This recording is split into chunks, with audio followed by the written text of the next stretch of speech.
What's up, everyone? It's a beautiful day today. I'm gonna let the birds out. They haven't been doing much for the past few weeks ever since I lost all the birds. So if they do something, I'll get some video. If not, I probably won't get any video. But pretty much today, I'm just gonna show you guys what I have going on with my birds and what I have planned for next year. So stay tuned, guys.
So I'm going to be showing you guys the first family that I'm going to be working with next year.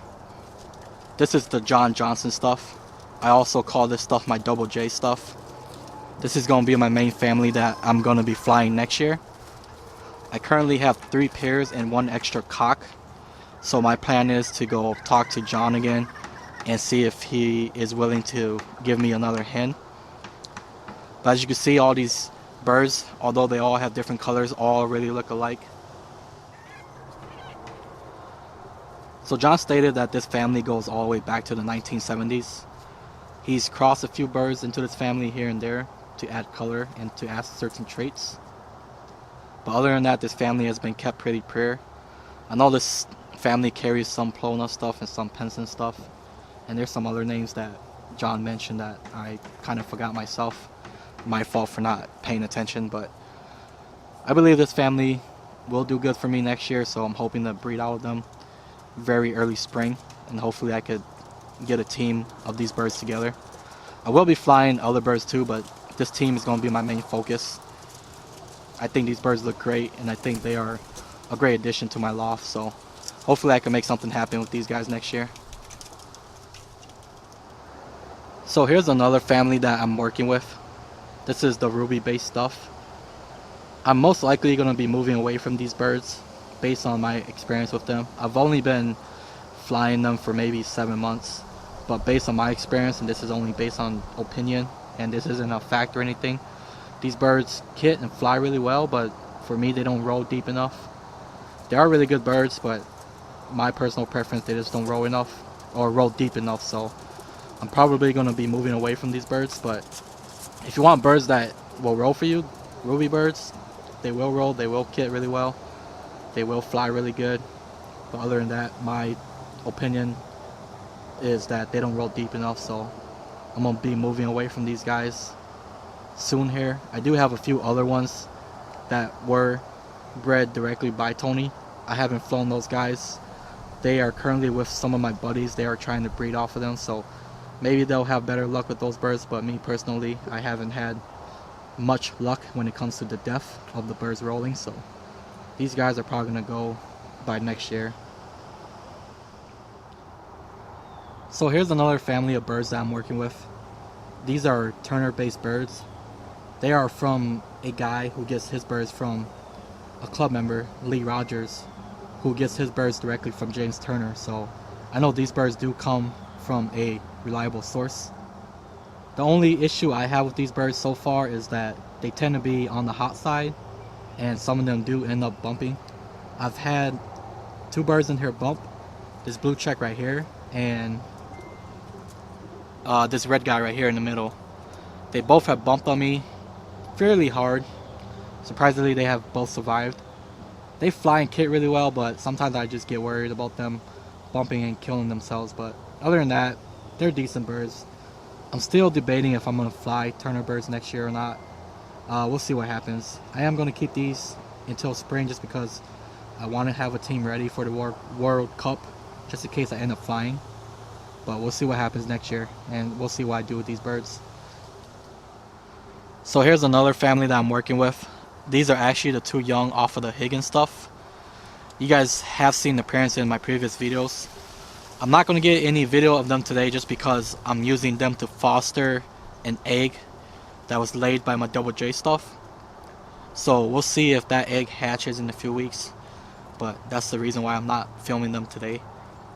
I do have high hopes for these guys because I was told that the parents do roll fairly well.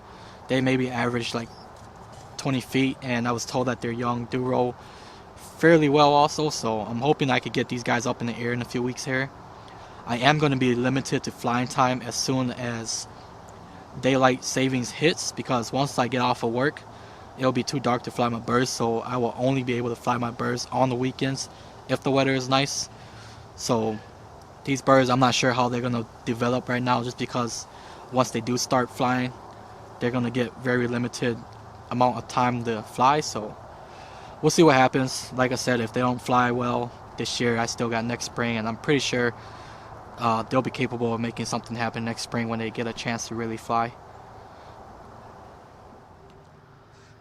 So there are other birds in here too from different families. I just didn't feature them because I have no clue on what families they're from. I do know who I got them from, but I'm just not sure what families they are from, so I didn't feature those birds.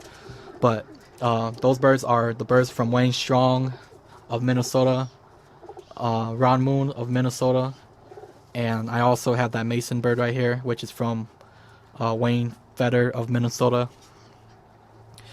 So yeah, those are the other birds I have, but next year I'm going to be downsizing a lot. I really only want to work with 2 families, but I think I might be stuck working with 4 families. And I do want to follow that theory that you don't have to have birds from the same family to have them perform alike. So I'm going to test that theory out next year. That's my main goal for next year. So we'll see what happens when I finally get all the birds that I want together as a kit and start flying them to see how they perform. So those are the family of birds that I'm working with right now. Things are probably going to change next year with them, but for now, those are the birds I have. I am going to try to get some J. Starley stuff bred also. I talked to one of the club members, and he said he's going to go and try to get me another J. Starley bird, just because these 2 J. Starley birds that I have are closely related. So they breed crooked foot youngs, which I probably shouldn't be breeding. So I'm hoping that he can hook me up next year with another Starley bird if he's able to find one. Thanks for watching, everyone. If you like my video, give me a thumbs up. If you don't like my video, give me a thumbs down. And if you do like my videos but you aren't subscribed yet, go ahead and click that subscribe button. Thanks for watching, everyone. I think I will make another video this weekend, though. Not this weekend, but next weekend. There is going to be a pigeon show in Hutchinson, Minnesota. I think that's one of the biggest shows in this state, so most likely I'll be there. There will be some club members there also.